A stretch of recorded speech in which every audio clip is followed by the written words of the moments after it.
Sunday edition of On Cue. Rich Quinones here. The WNBA, the Indiana Fever. Let's just be honest, after yesterday's conversation, I had the epiphany late last night. There were no fireworks to watch, nothing on display, but the epiphany was this. The league, the WNBA, the Indiana Fever, absolutely, unequivocally, they are sabotaging Caitlin Clark. And I'm going to tell you reasons why. At this moment, she's got to have that honest conversation. She's got to have that honest look in the mirror, whether it's today, tomorrow, at this moment, after the season. And the only option is to bolt. The only option is to bolt. Now, if we want to talk about going overseas, we can talk about going overseas like we mentioned the other day, or creating your new league. But I'm telling you right now, the more I dive into this, the more I look into this, even objectively, when we start to talk about what's going on, what's transpiring in the league right now, it's an absurdity. The ball has been dropped from the get-go. And folks, I'm telling you, it's going to get worse before it's going to get better, because there is a widespread problem right now going on in the WNBA. You know, as much as we dive into all these other sports leagues and we talk about the favoritism, or we talk about sometimes the lack of standard procedure, you know, the protocol in place, not in place, as much as we dive into how the NFL, you know, the NFL, the good old boys network, they're going to protect their own. They're not going to upset the apple cart because that commissioner makes 60 something odd $million a year. It's a different animal in the NBA. And after yesterday's show, which obviously ruffled a lot of feathers, which obviously got under the skin of many, many, many, many people. And that's not what we're really trying to do, to be quite honest. We're just trying to open up the conversation. We're opening up the conversation. I'm throwing it out there right now. I'm throwing it out there. At this moment, let's just say Caitlin Clark decides enough is enough. I'm going to create my own league. Would you watch? And I've got the path to it, whether it's 3-on-3, whether it's, you know, standard 5-on-5, but it can be done. It can be done.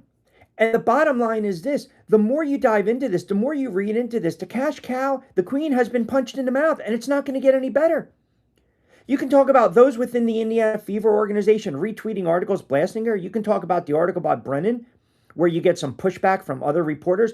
You can talk about her and her head coach, a strained relationship, which people know for a fact the coach is undermining her. The league's inability to protect her. It just, the more you just have this conversation, the more you really lock in and you look into this, it gets worse. It gets absolutely worse. And it's not going to get any better. And, you know, here's the thing, right? You know, we don't want to touch. I know yesterday we had a good conversation. I implore you guys to get in on the conversation. You guys were fantastic. We were on the air for over 2 hours talking about Caitlin Clark, the WNBA, and some of these options, and the perception, and how she's perceived, and the narrative, and the fact that the league doesn't really care about her, which is all standard. How Nike dropped the ball, really not promoting the shoe, the product, which is, again, these are all things we already know. These are things that we typically talk about. These are not underlining issues. But the league, as I said from the get-go, was never fully prepared to handle this player with this talent. That's exactly what it is. And you know, yesterday you guys were bringing up, you know, sexual orientation, the race, and as I said, you guys can talk about, you guys can comment. We read them off. We agree, we disagree. It's all good. But obviously, it struck a nerve yesterday because I'm at the point, pardon me, where if and when the season ends for Caitlin Clark, I think your best route is to go and try to get some backing and create your own league. Because there's nothing the WNBA is going to do to make me believe that they're not sabotaging her. There's absolutely nothing that the league can say or do. They can't. They finally, the WNBA finally has a superstar who moves the needle, but instead of rolling out the red carpet, you're throwing out roadblocks. right? And now it's like, if I'm Caitlin Clark, I kind of want to get out before the Clark effect fizzles in this league. I'm telling you, take the millions, take the ball, go somewhere else. Go somewhere else. There are leagues that have been broken before, and they can't be fixed. Like, it's a simple question for the WNBA. Are you actually trying to win, or are you trying to lose Caitlin Clark? Like, there's evidence to suggest they're sabotaging the biggest star in the league, the meal ticket. And before you come at me with this, with a couple things, yes, we know the league has talent. We went through it yesterday at nauseum, right? But I hear people suggest that, she's not even the best guard on our team. And this is no disrespect to Kelsey Mitchell, who's having a fantastic season. But look at the numbers. Why? Because she's averaging 0.4 more points per game. Caitlin Clark is averaging more assists, more steals, more blocks, and more assists and more rebounds. Like, just stop. Because we want to push certain narratives, and that doesn't mean Mitchell's not a hell of a player. But the system is it's broken. It's flawed. It's flawed. It's absolutely flawed. There's no space, no spot, no opportunity for her to succeed and continue down this path. You know it, and I know it. You know it, I know it. It's not going to work out. It's going to end poorly. It really is. It's going to end where the fact that she's going to get, banged up so much, where she's going to miss a lot of time, where she might have to turn around and just say, I got to take a year or two off. I mean, they're pushing her to this level. And the other bottom line is this, the organization has dropped the ball. The Indiana Fever, they've dropped the ball too. Like, they're as much as culpable as the league itself. Because their management over communication surrounding her injuries, right? The strategic planning, the front office, the coaching staff, and, force a trade. Get the hell out of there. You have a franchise. When franchise build around one player, I don't care what sport, what league. When franchises build around one player, they're doing that because they understand they're going to win with this player. They've got the best chance of winning a championship, and also the other extraneous variables, the other smoke and mirrors, the outside noise, right? The massive appeal, the attendance, the numbers, the driving franchise league revenue, the merchandising. But you look at the Fever, they've dropped the ball from the get-go. They've dropped it from the get-go, and the coach should be complicit. You're talking about, pulling a player every time she's freaking hot. The rotation issues, the dynamics of the team. Publicly calling her out and really not defending her until after the fact, right? The PR spin that we dived into. So why not just go out and start your own league? Why not just go out and start your own league right now? You can get backing. Look, I've heard, you've had some big time names come out there. Hell, Barstool came out and said, we'll back you. Whether it's 3-on-3, 5-on-5, it's a draw. It's mass appeal. People will follow. People will watch. As I alluded to yesterday, as I mentioned yesterday, people will watch. They will follow. It doesn't matter when your favorite player goes to another team or another league. As much as we sit there and say, you watch the uniform. Now, you watch the player. Right? You watch the player. You're not really as concerned. In certain sports, I think in the WNBA, she's the type of player where if she decided to go in a different direction, she decided that she was leaving the WNBA. Hell, she decided she was going to go overseas. But I'm telling you, starting your own league, that would be the gut punch of all gut punch, right? I'm telling you right now.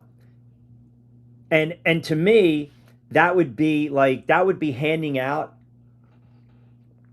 a ridiculous L to the WNBA. Now, I did say yesterday about the Upshot League, and we talked a little bit about this. Now, for those that missed yesterday's show, it's on demand right now on the channel. The Upshot League is that they're not meant, or they're not built as a competitor to the WNBA, almost like developmental. But again, my point yesterday was was throwing that out there where, well, the seasons run, they bleed over each other, right? Because the Upshot League just started in May. And all you want to do is, it's not about competition in this regard. You know what it's about? It's about trying to strip. It's about trying to weaken the league that's screwing you. That's really so. Look, we know she would dominate in that league. She scored 30 something odd points, right? She would dominate. So I know the league itself, it's like a complementary developmental league. It's a pipeline for the WNBA and also overseas. And they don't want to sit there and say it is, direct competition. But think about it. If you're pulling eyeballs on a developmental league and you're taking away eyeballs on a league like the WNBA, that shows her star power. That shows her markability. Hell, go out there and get the money from Portnoy, get the money from El Presidente, get the money from Clay Travis, get the money from Barstool. Try to get money from Nike, who totally undervalued you with that friggin' BS of a contract, and turn around CCL. There you go, Caitlin Clark League. Caitlin Clarkland League. There you go. Go do it. I'm telling you, go do it. Because people will watch. People will watch.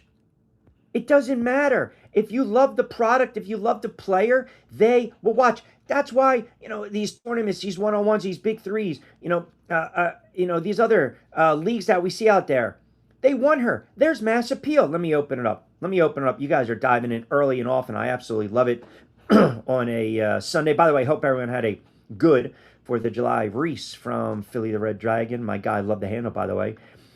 Steven chimes in. We know it. Let's call it what it is, diabolical. Yes, it would be. It would. It would be diabolical to the point where it's like not even, It is actually, it would be sneaky diabolical, right? It would be. What did I say yesterday if you guys missed the show? It's those that are pretty much quiet and just kind of go about their business and you have no idea, what they're thinking or what they're doing, right? The quiet one in the room. You always got to be careful for the quiet one in the room. But you're 100% correct. That would be the diabolical of the diabolical. It really would. You know what? I'm not feeling it, man. I'm not feeling it. I'm going to take it somewhere else. And imagine if she did that. That's why I think it's on the table. Like if you're in a situation that is pretty much a no-win situation, because I believe she is in a no-win situation right now with the WNBA. And you can define no-win situation all you want.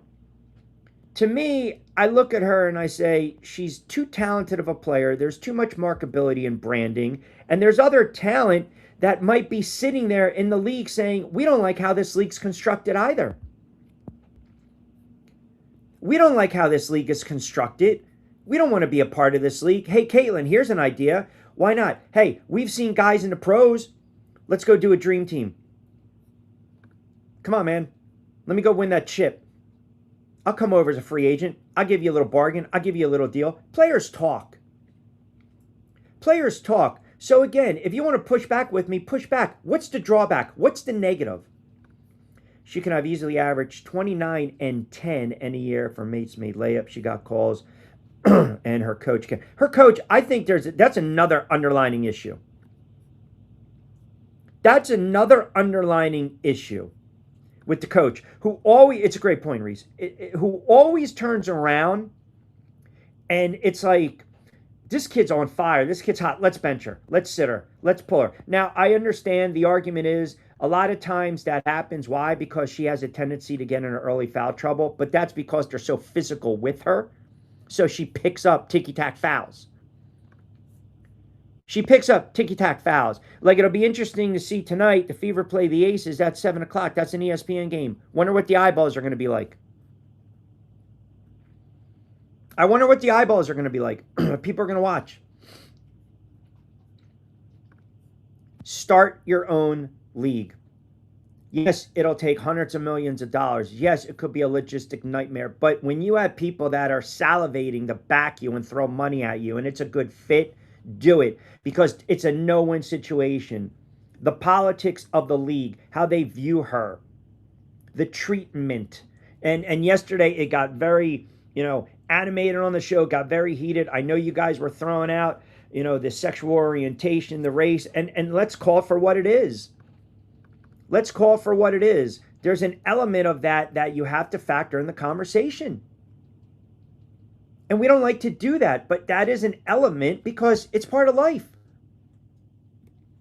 It's absolutely part of life. And I think it plays into it, but I don't think it's in the entirety. I think that, yes, the league, their acceptance of X, Y, and or X and Y, but maybe not of Z. Fast break chimes in. Q. What do you think her family's thinking? I think everyone's been close-lipped, tight-lipped, and Caitlin Clark is not going to really throw people under the bus. Now, she took a shot at the league. She had to deliver that shot. She had to throw the shot across the bow. She had to, because that was the warning shot. Clean it up. Enough is enough. But I guarantee her family's pissed off, and I guarantee there's someone in her circle basically saying, you don't need this. You're getting banged up. You're 24. You're going to bank millions. You've banked millions. Look at your value. Her value, again, people cannot put an accurate price tag on her value. It's a joke that she was ranked or rated the 11th best guard or player in the league. It's a joke that people think she's the second best player on her team. It's a joke. The whole system is friggin' flawed. It's a joke that our head coach was so adamant to defend Thomas and then turn around, oh, by the way, and then defend her, leaving her on an island exposed. It's piss poor treatment. She doesn't need it. Belina chimes in, that would be absolutely wonderful. Her own league. I'm all for that. Now, would you guys watch? Right? Would you watch? Yes, we would watch, and we won't go back. Had a wonderful 4th of July. I hope you did too, Rich Q. You know what? Calling games yesterday. I was calling games yesterday. That's why the voice is still shot. Pardon me. We did 2.5 hours yesterday, Evelina, right? And then we called back-to-back-to-back hoops games down south, down in Florida. I wonder how, but I hope you guys had a good 4th. I wonder how many Fever players would go with Caitlin. Remember, too, we are really getting ahead of ourselves, but if we can take that conversation down that rabbit hole for a moment. Look, players have contracts. You can get out of your contracts. We know that. But I go back, what kind of bothered me, and I was doing a little more research, and I didn't hear too many people bring this up. And I don't know if you guys are on, and again, apologize. That's why I got to have the fresh roasted coffee. I apologize, the voice, because there's so much on air. I don't know if you saw about, I would say a month or so ago, there was a member of the Indiana Fever, Lynn Dunn, and she basically retweeted an article about Caitlin Clark. Now, you might sit there and say, well, on the surface, what's the problem? Well, she retweeted an article that was essentially a hit piece. And the spotlight, the premise, the crux of the piece was that, it's a hurdle for the head coach, Stephanie White, to coach her up. And pardon me, I don't know why I said Clark. Stephanie White to coach her up. And you're retweeting that. That's a hit piece on your franchise player. And you are basically saying, yeah, she's a pain in the ass. She's a pain in the ass.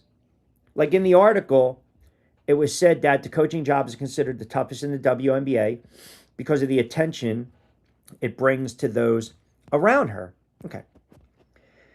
So she's got to come out now, the player, because the media is all up in her face, and we know how the Indiana Fever fans are. We know how some of the anti-Clark fans are. Now you got to shoot down the speculation of the rift because the haters are going to come out and say, there you go. See that? She's a prima donna. She's a pain in the ass. Nobody wants to deal with her. Nobody cares. Then you get the supporters that come out and say, this is all on the coach. How do you allow someone in-house to go on social and retweet an article, which basically crushes her? It does. The perception, the narrative, it is. That's nasty, nasty. That's nasty business. It's just ridiculous. It really is. It really is. Like, what are we doing? It's a hit piece by the organization. And I know Clark has come out and basically, again, she's not going to express disdain. She's not going to throw, because that's the way she was brought up and raised. She's not going to throw people under the bus. So she turns around and says, I got respect for Dunn. Right? Okay, that's great. She's probably, someone in her circle is probably like, are you kidding me? And she's like, because she's got thick skin, the kid. She's got thick skin. She drafted Clark with the #1 pick. I get it. She was the Fever's GM. She took a new role. But you got to be careful because of how we view and look at social media and how everything is magnified. Remember? It's very, very magnified. So I'm sure that many would find. I agree. She is the golden goose, and yet people don't know how to treat the golden goose.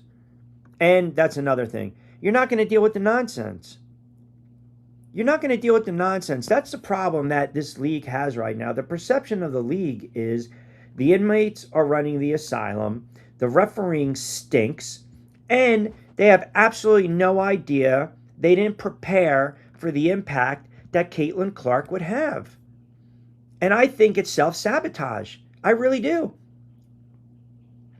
I really do. I think they are sabotaging her. They're making it harder for her to succeed. They really are. And again, this is not Cowtown. This is not, bend over backwards. That's not what I'm suggesting. You have to clean up what you say and you promise you're going to clean up. Or, as you guys alluded to, you are going to lose the golden goose. Other leagues, again, could sustain this. Other leagues can live with a face of the franchise or a great all-star player or an all-pro, an all-pro going down. They can. They can. But this league can't. You're talking 25% of the WNBA's economic activity. Do you understand the number? If you're driving roughly that, Phil Sanchez on X had some great numbers to this. It could exceed $1 billion. So if you're a basketball fan, if you actually give a rat's what about the WNBA, then, speak up. Tell the league, stop sabotaging. Stop ruining the golden goose. Because that's what you're doing. You are sabotaging and you're kicking a gift horse in the mouth. And what you're doing is you are going to force her to make that decision. And we know it's coming. And yesterday people were chiming in, it's not clickbait. There's no reason for it. It's not clickbait. It's my opinion. It's what I believe. I see it coming. I see it coming. And I'm not saying, again, the upshot, we talked a little bit about that. You're going to bring the eyeballs in. You bring some players, developmental, you'll probably just destroy that league. And it might, the more I think about it, maybe it curtails the growth of some of these players. But I know the money that's overseas. And I know a league, it'll take hundreds of millions of dollars. I understand that. But it can be done. Tony chimes in, Q, the vote totally fixed. Did the same in FIBA. Q, does ownership really know what they have in CC? You have to understand how she can navigate to get out of this as much as she can. She's got to. She's got to. Because the more she's out on the floor, the more she's exposed. The more she's exposed. Because it's a physical sport. This WNBA, the way they play, it's physical. Sometimes it's borderline dirty. Sometimes it's not really clean basketball. Like I said, there's some really good talent, and it could be a beautiful game to watch, but sometimes it gets to the point where it's just ridiculous. And there's a lot of fouls being called. There's no ebb and flow. And then the product gets saturated. Nobody wants to watch. They turn it off within 3, 4, 5 minutes, right? There's no hook.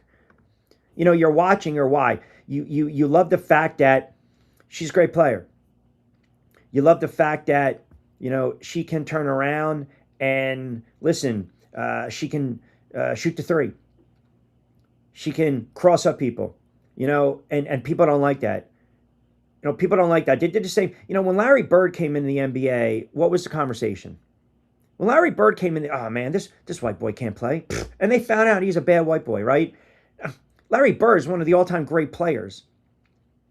Larry Bird is one of the all-time greatest NBA players ever. If you didn't watch Larry Bird back in the day, if you don't know Larry Bird's, if you didn't watch his game, oh my God, he was destroying people. There was not a shot on the floor he couldn't make. Caitlin Clark's the same thing. Skin tone aside, she's unbelievable. She can shoot it all over the place. She can shoot it all over the friggin' place. She's fun to watch. She crosses over people. She makes the right basketball play. Yeah, does she have a tendency to get in foul trouble early? And maybe that's one of the reasons she gets pulled. It's because the game's so it's so defensive orientated. They're so physical with her. But I don't think people really understand. For the novices out there that gravitate towards, and the league itself, you know, from you talk about the social aspect, you talk about the cultural aspect. You know, when Allen Iverson broke into the NBA, or I'll do you one better, the Fat Five with the black socks and the long shorts, right? It was a trend. They were urban centers, man. Cultural appeal, man. Old school, you know, right? And all the kids on the playground, we all did it. Black socks, longer shorts. You know, Allen Iverson, tatted up. Here we go. Look at the way he plays the game, man. You want it to be that small guard. There's a cultural impact that these players have had over the history of basketball. And it goes back to what I said yesterday. For some reason, it bugged the hell out of people. Do you understand Caitlin Clark has more appeal than Michael Jordan when Jordan came in the NBA? To some extent, it's 100% accurate. And I'm going to tell you exactly why. Because you knew what you had in Caitlin Clark watching her in college. You already knew. You already knew the mass appeal. Come on, man. How many people, show of hands, can honestly sit there and say you were watching a women's college basketball, March Madness, religiously? And you know what? If you are that rare group, then okay, fine. I'll believe you. I'll believe you. I will. I'll go on face value because I like to give the benefit of the doubt and say, okay, you guys were watching it. But you know when it started to blow up? When you're watching her play for Iowa. When you're sitting there saying, who's this girl? 2020, 2021, 2022, 2023, 2024. You're watching this. You are watching this. And you're like, this girl can shoot from all... Man, this girl's Curry. This girl's unbelievable. Then, you know, you get in the Elite Eight, the Final Four, and it's national eyeballs, man. It's national. Go back to those rivalries, especially Iowa and Indiana. She was lighting the world on fire. So you knew what you had. Michael Jordan, nobody knew about Michael Jordan. They didn't. They didn't. They watched Michael Jordan in the coffin corner, you know, with the shot that beat Georgetown. But nobody knew Michael Jordan was going to be arguably the greatest player ever to lace up a pair of sneakers when he came into the NBA. Nobody did. Nobody did. And we just saw it evolve. We saw it evolve with Michael Jordan. But you knew what you had in Caitlin Clark. And this is where Nike utterly dropped the ball. They dropped the ball. Now, I'm not going to sit here and tell you, well, you know, she's the... No, there are other players. She's the fifth WNBA player to have a shoe, right? Reese has one. Stewart has one. Wilson has one. And I know there's another player that has one. But when you have Sonny Vaccaro, Mr. Nike, come out and basically say, they dropped the ball. They dropped the ball. Because she had more mass appeal than Michael Jordan. You remember, they signed Caitlin Clark. Nike signed Caitlin Clark to an NIL deal back in 2022. That was before her junior season in Iowa. Right? So she's drafted first overall pick, oh, by the way, 2024. It's an 8-year, $28 million contract extension, the signature shoe. She takes the league by friggin' storm. And that's, we call that right now in the business, there's your hook. There's your hook. Take advantage of it. Take advantage of it. You have to hit while the iron is hot. And she was the most popular player in women's basketball globally, the most marketable athlete in the country. And what did Nike do? They didn't do diddly. They didn't do shit to promote her or fast track her. Back in the shoe. Explain that to me. Yeah, on the surface, I mentioned it yesterday. That's a hell of a contract. That's probably why they want to keep her over here, not overseas. The marketability, but why? You wait till August of 2025 to release the shoe? I mean, the logo. The shoe finally comes out in October 2026, right? Months later, it makes no sense. It makes no sense. So you have to strike. You have to strike. In anything in life, man, when you have momentum, when you got good vibes, good juju, when you're winning, right, in life, when things are going your way, that's when you got to take a risk. You got to take a shot. You got to take a chance. You got to be more aggressive. You got to strike while the iron's hot. And it's like my concern, my worry is the Clark effect. It's starting to fizzle out because they're dropping the ball left and right. And listen, I'm not going to tell you. I still believe she's the best player in the WNBA. All around best player. And we can debate the other top players. I'm not coming on to say just to say. To sit there and say she's not even the best guard in the WNBA or the best guard in the league, I just think that's a crock of shit. And I think that's just a bias against her. You're not being objective and you're hating. That's all. Right? Look.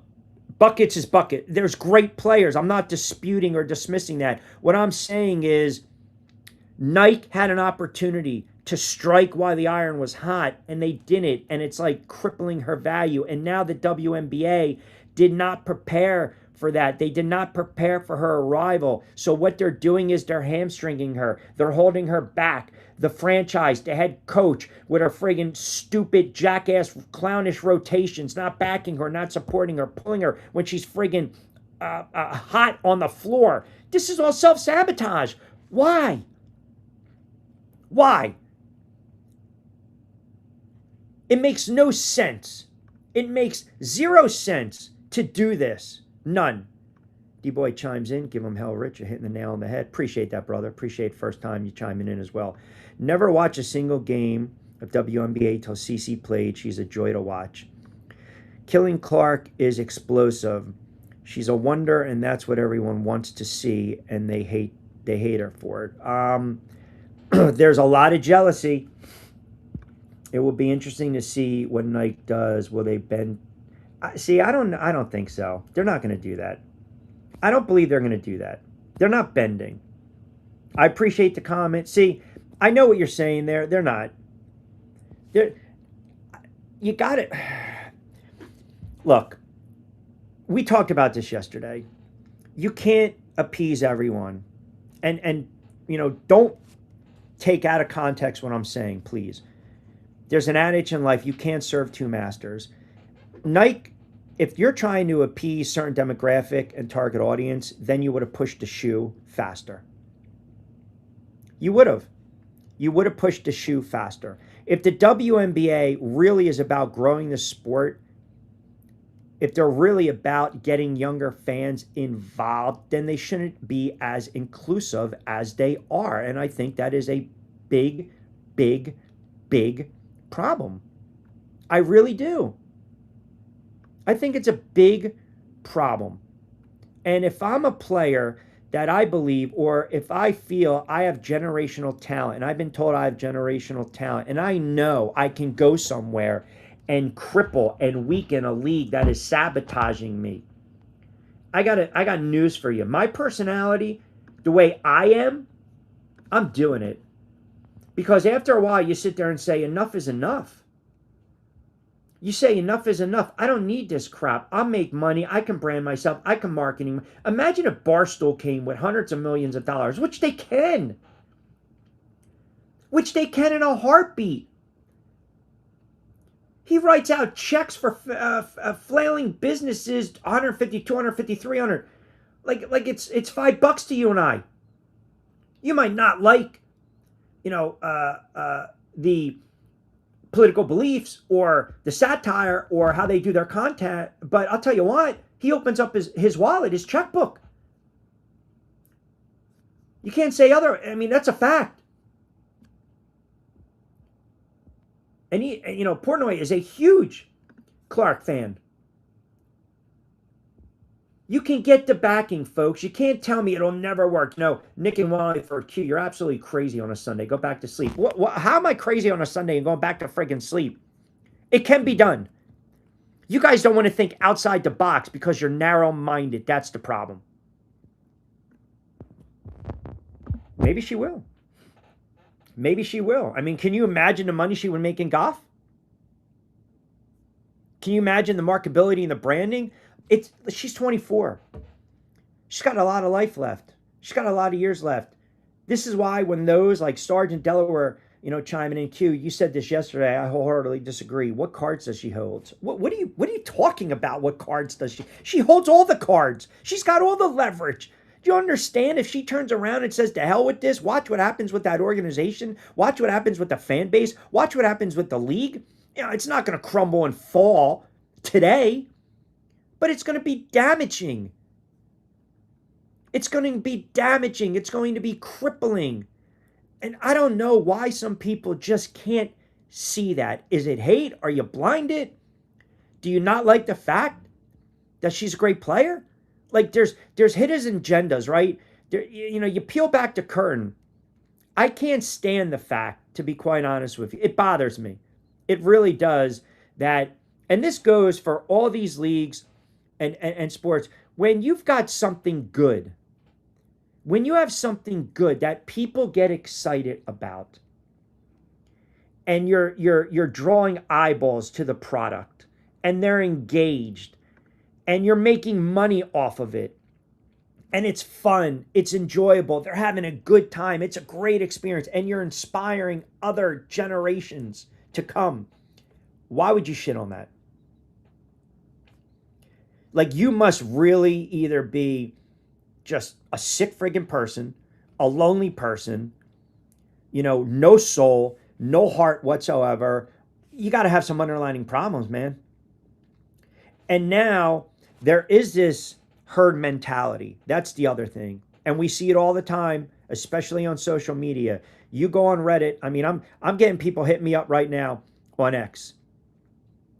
Maple says, Q, loving the passion. Instead of the WNBA raising a Caitlin's level and growing both skill and popularity in your sport, it's choosing to take the opposite path, making itself a joke of league. I just don't get it.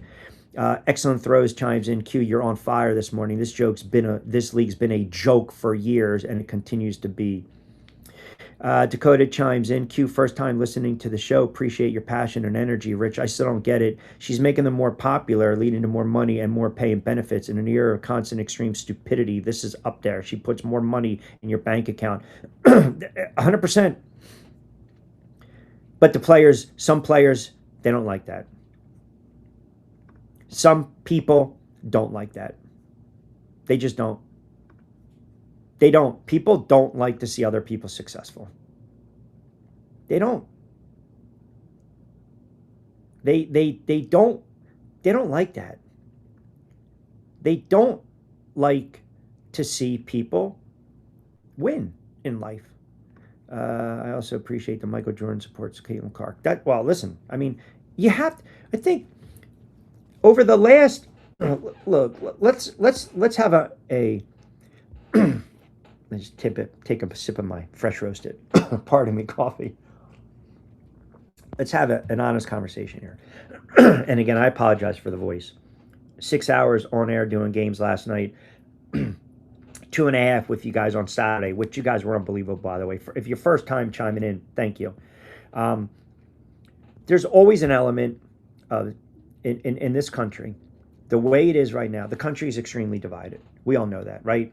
Black, white, gay, straight. If you're homophobic, you're not. It's what do you support? What do you not support? What side of the fence you hang your hat on? You're watching CNN. You're watching, the politics, and where I come into that, where I come into play with that, doing what I do with the show and doing what I've done for years is there's nothing really that's taboo. So you do have to really start to have that honest conversation that I believe, yes, there's an element of race that plays a factor into why people treat her the way they do. Like I'm sorry if it's going to rub people the wrong way or turn people off. Um, I don't care, and I mentioned this yesterday. White, black, purple, green, blue. If you can play, you can play. I'm a friggin' fan. I'm a fan. I mean, I'm a fan. 100%. Like you guys know, I'm a Giants fan. I love Jackson Dart. I think he's got talent, but man, I love watching, Mahomes still play. I love watching Lamar Jackson play, man. I do. I love watching great quarterback play. That's just how I am as a sports fan. Now, turn on the mic, try to be objective, try to be, you know, fair, biased. The reality is that there is a racial element involved, and I don't think some people are either informed enough, educated enough to really have a proper discussion about it or a conversation. Now, the league, the WNBA, is extremely inclusive. And it saddens me, but I understand the reality of this world and the life we live in because I look up and, I know the clouds are blue, right? I'm not blind. The grass is green. The sky is blue. That if you don't follow, if you don't, get along to go along, you're going to be the outcast. Maybe that's the case in this league. Maybe there's a case in this league. Now, I promise you guys, again, I always, always, always, always pull up the comments because, again, unless there's hate-filled stuff, we don't plug that up. But if people have thoughts on the league and how some of the players treat each other, like, of course, I can't handle. Like I said, Mitchell, I see a racist, and we're making racist comments in locker room to Clark, exhibiting racism on the court. Aiden embedded in the hate and violence. Okay, so let me put that back up. Let me address that for a second. So everything is speculation, okay? Everything is. And I think you got to be really careful when you go that route and you say that about a person. So, and I'm going to tell you why. We're players. I've seen firsthand, because I've covered a lot of sports, I've called a lot of games, I've had a lot of interactions over the years with NFL players, NBA players, even with these leagues I call now, even the overseas leagues that I call. I've heard, I've seen, I know it gets bad on both sides. There's no place for it. It's uncalled for. Now, what I had an issue with, again, what I had an issue with is not the foul by Thomas, right? Because it was a cheap shot. It was a flagrant.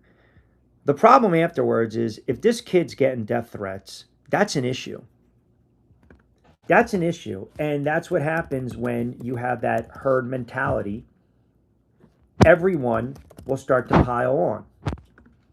So there's been a reaction because people are so fanatical about their sports teams. They're when players embrace a player, they will go at all costs to protect that player. It's like a newborn. No one's touching it. Mind, go away.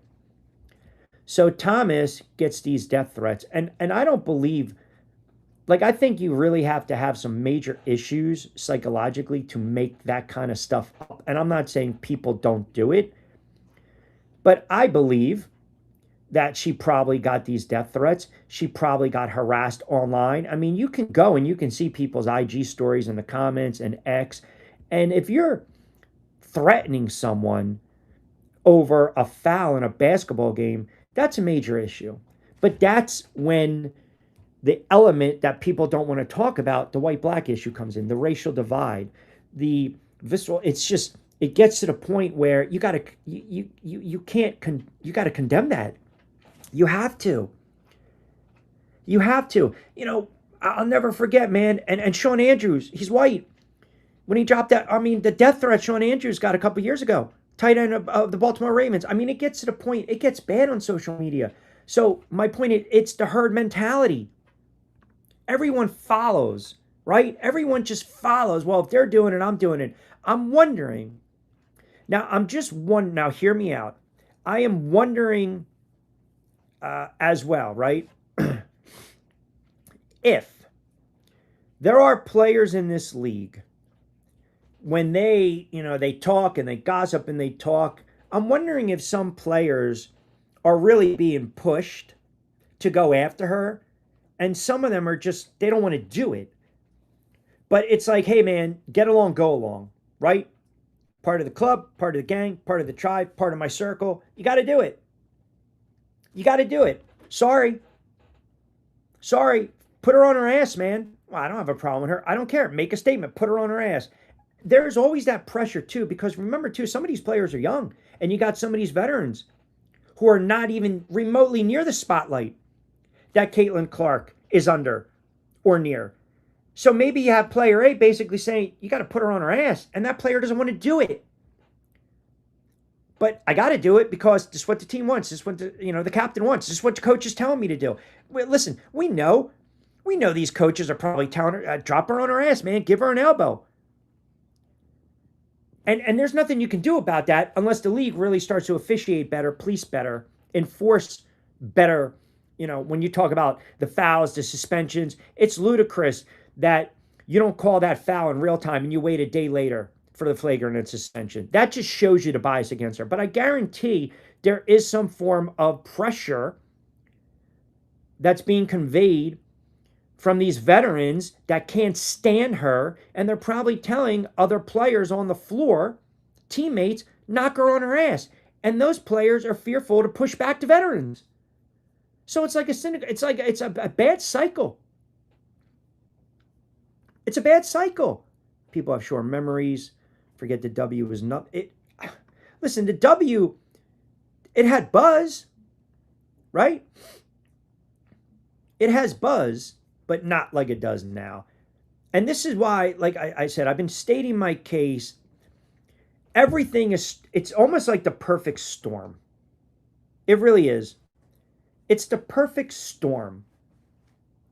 Like if you have her on the floor, explain to me, and again, I call games.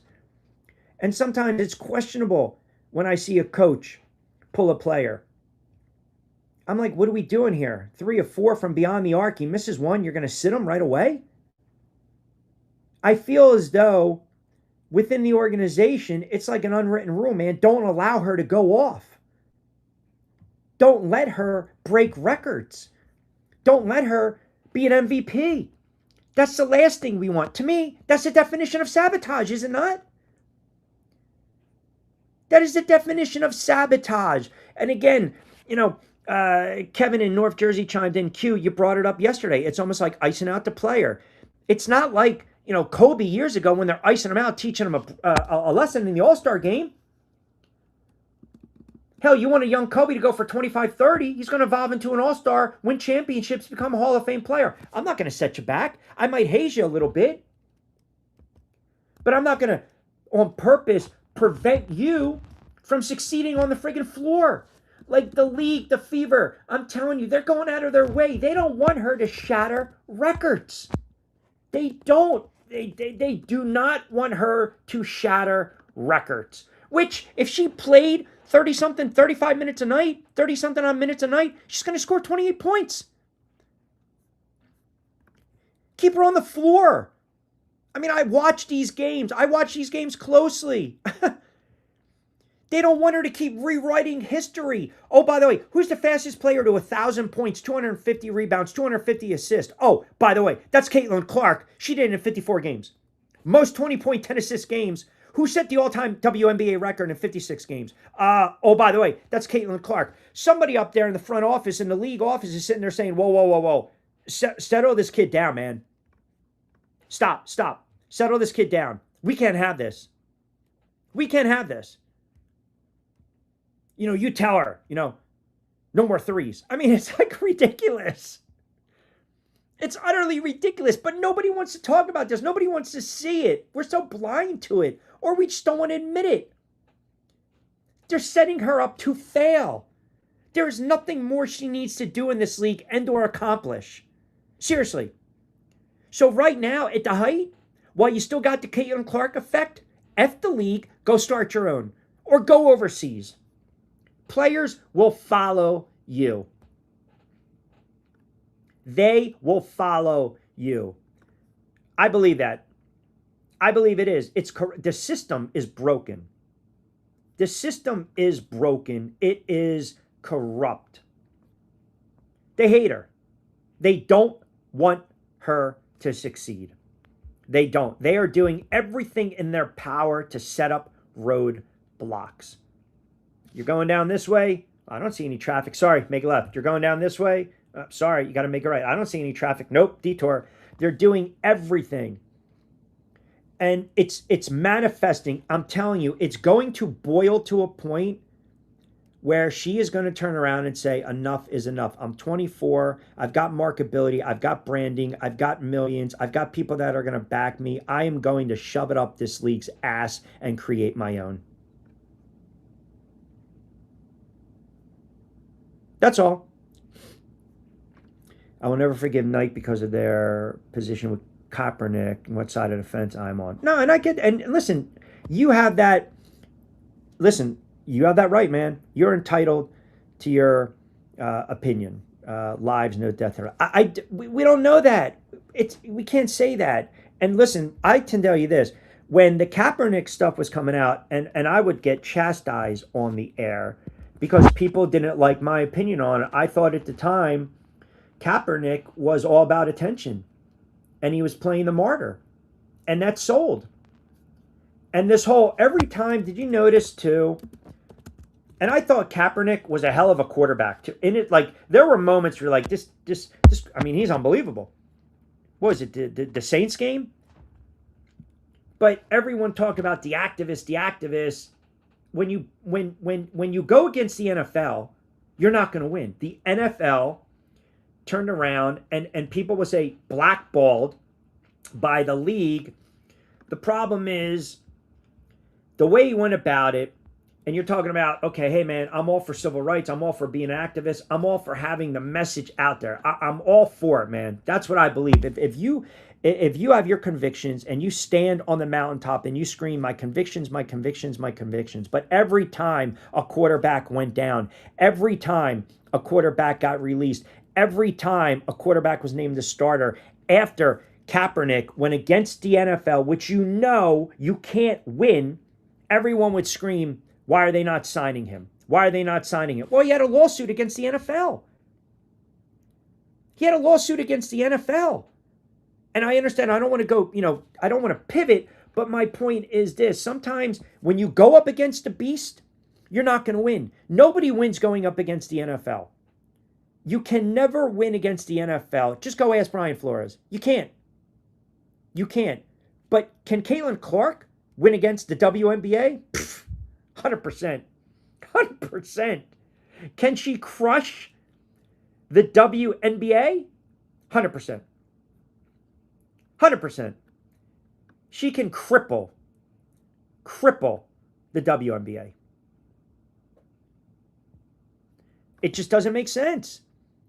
It does not make sense. The officiating, that's why she was 100% correct when she said, put money in the officiating. The league as a whole should recognize that, and they need to rectify that situation. The officiating in the league sucks. So anytime you watch a league where the officiating and the referee is horrible, you're going to think, what? It's rigged? They're in cahoots? Or they just don't give a shit? And the product suffers. The product suffers. How many people watch the NBA Finals? Show of hands, because I'm a Knicks fan. And everyone said, well, the NBA is trying to stretch this to 7 games. The officiating was horrible. I mean, you saw Wemby throwing elbows left and right to Brunson. But they weren't going to suspend him for a game. They weren't going to risk the Spurs not having him for a game, especially a potential closeout game for the Knicks. They tried their hardest to extend that series. They tried the referees were giving the Spurs that series, and the Knicks took it from them. The WNBA, they're leaning towards that. And people bet on the WNBA. They bet on the league. They bet on these games. They bet on the money line. They bet on these player props. They bet. They watch. Because the funny thing is, and I think it was these guys on X, where they kept betting. And I'm not making fun of Reese. I'm not. I'm making fun of these two goofballs on X that every single game would bet that she missed her first shot. I mean, so don't tell me there's no betting.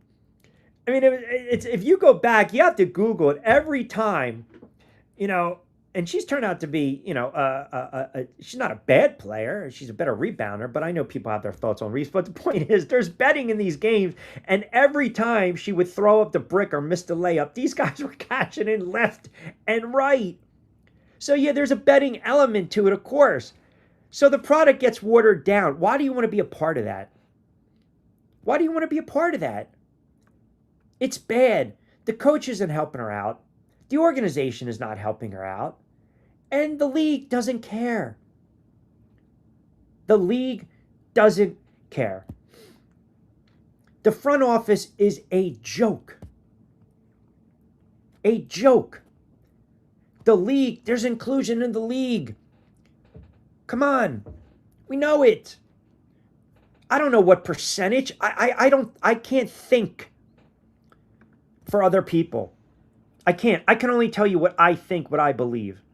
But the way they're lining it up, where they're setting it up, it's absolutely sabotage. It's sabotage. First Lady in Delaware chimes in. Q, did you see the article on Brennan? And then Sarah Spain came out and pissed on it. I saw the article by Brennan. People were saying, well, she's trying to push her book. She's an advocate for Caitlin Clark. I don't think she's trying to push her book. I don't think she's trying to promote or sell. I think she's just basically giving her opinion. She's just giving her opinion. And by the way, correct me if I'm wrong.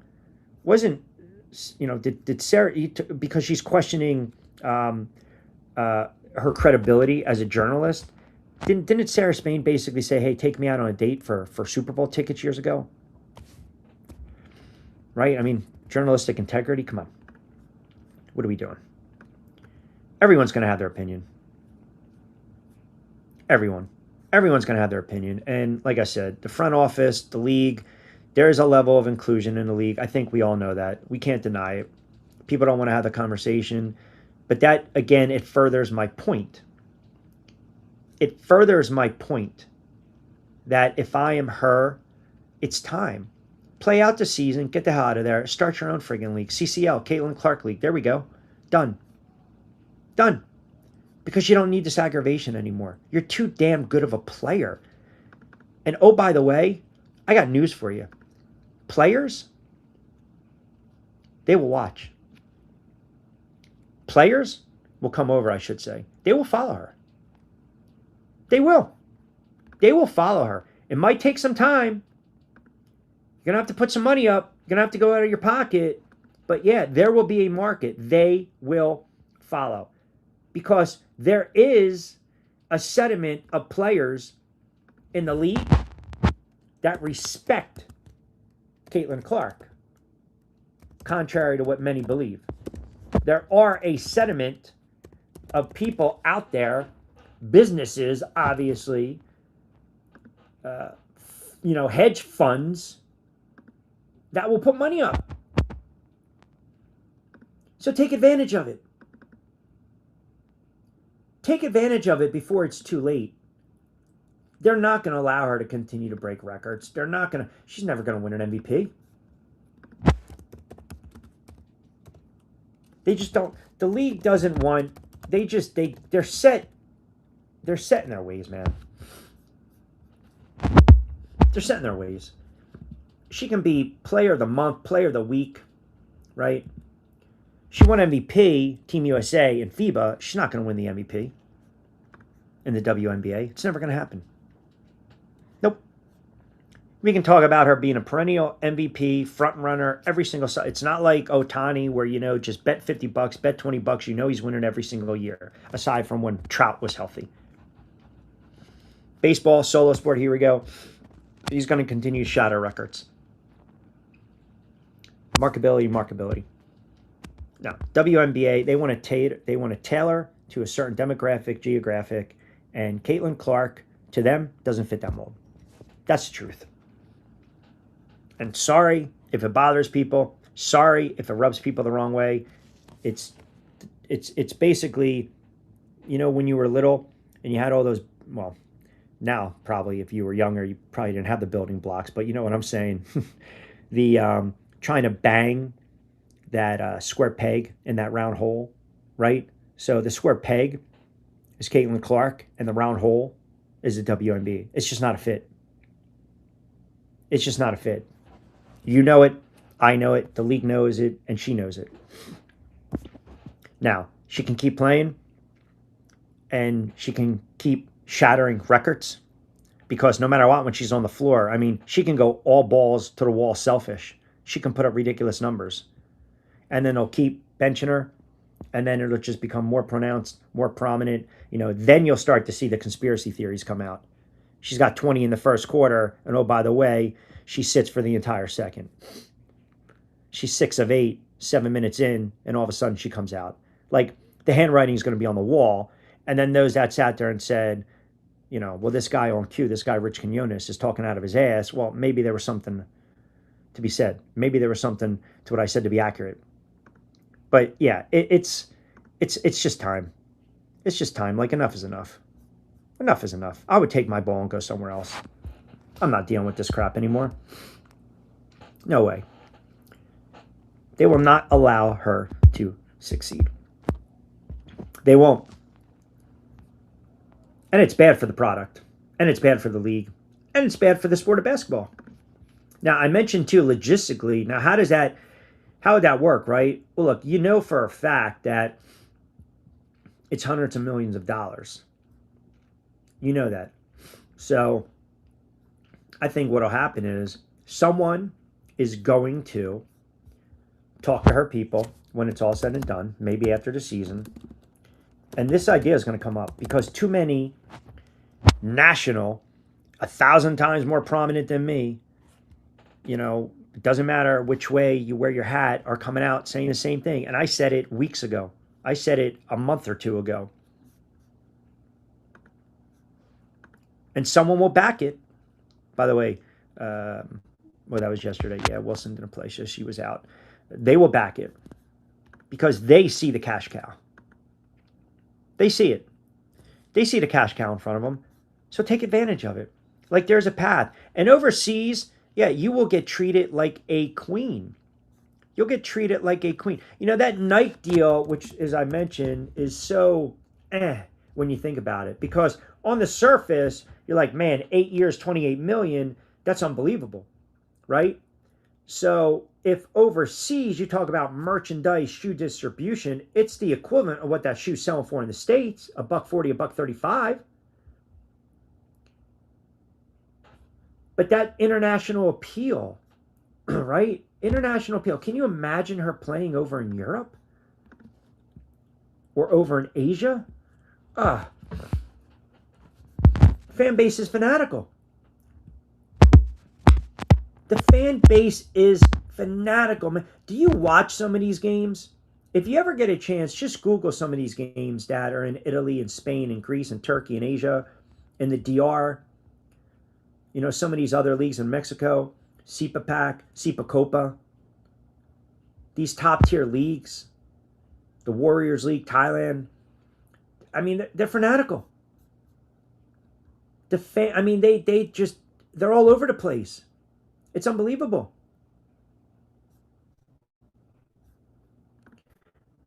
Cece has most of the marble. She needs to pick them up and go home. Let the W go to sleep again. Hey, I said it the other day. She holds all the cards. All the cards. She holds all the cards. She has all the leverage. And if I was the commissioner who's got her head up, or you know why, I would start kissing Caitlin Clark's ass. She's not going to do that. Because she's afraid to ruffle feathers. She doesn't want to go against the grain. She does not want to go against the grain. She does not want to piss off the masses. And that's the players that can't stand Clark. So what are you doing? Cutting the nose, spite the face. It's exactly what you're doing. She's doing it. She's so incompetent. She has no business running the WNBA. None. No business running the. She does not care. You know, the fact that you have to come out after the fact, everyone condemns hate. Like, everyone condemns hate. Nobody likes that. Nobody is hanging out with a racist. No one's hanging out with someone that's homophobic. No one's hanging out with someone that, advocates for violence or destruction. No, I mean, of course you got to come out and you got to condemn it. But it's beyond the beginning of the end for her. Why? Because she dropped the ball. One simple thing. She could have built up a little equity. But you dropped the ball when you had the incident, Fever in the Mercury. You dropped the friggin' ball. And you leave her off the 30th anniversary commemorative poster? I said this yesterday. Did an intern basically tell her, hold on a second, hey, Kath, can I call you in here for a second? And she looks at this and says, run it to press, run it out there, tweet it out.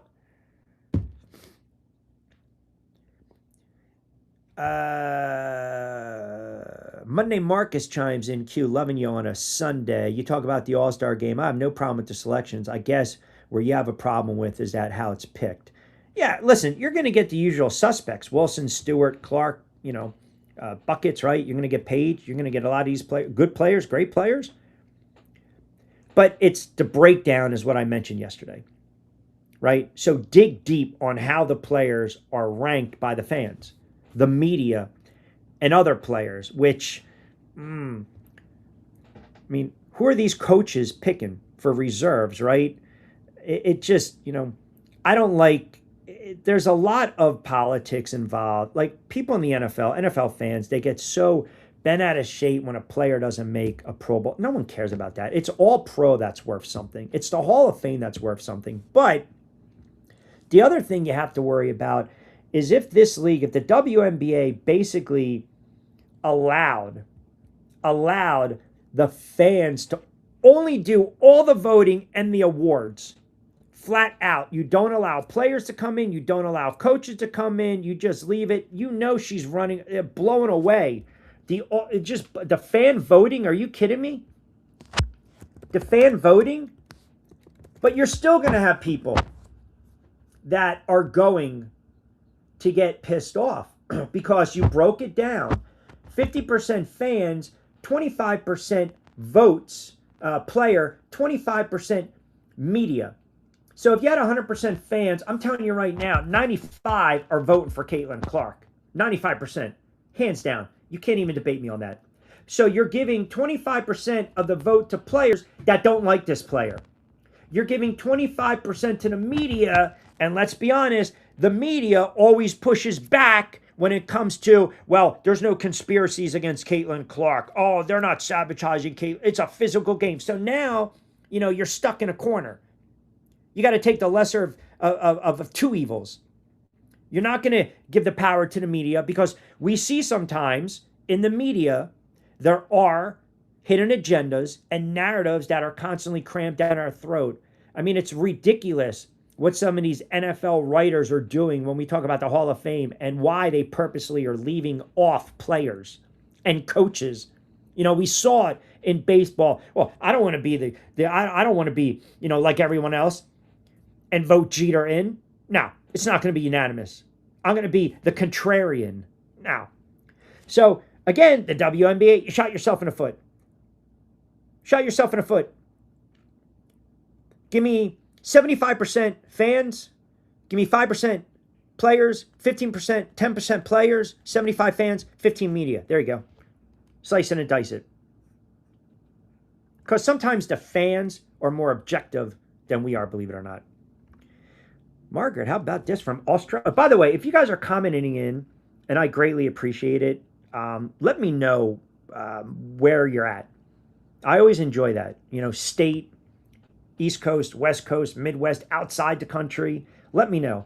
CC, come to Australia and play here. Explode our basketball team. I would love it.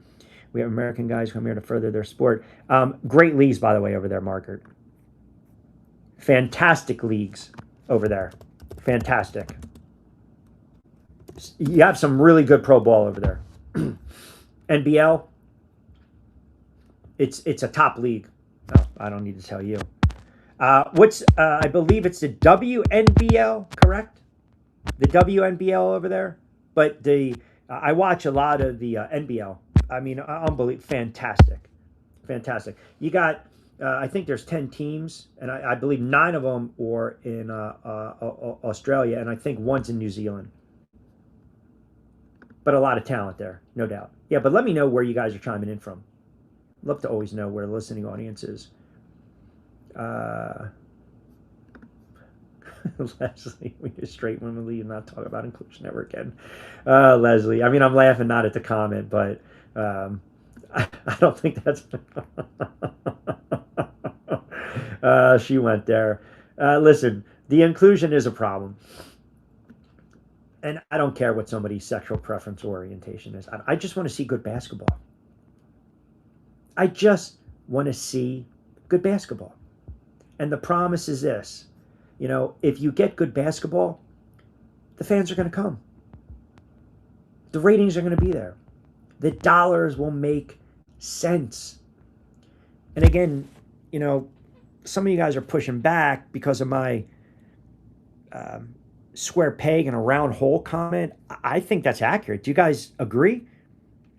So I threw it out first. A couple moments of the show. If you guys are tuning in on cue, Rich Quinones here. If you're a first-time listener, commenter to the channel, greatly appreciate it. If you like the content, subscribe to the channel. We do a lot of NBA, a lot of NFL.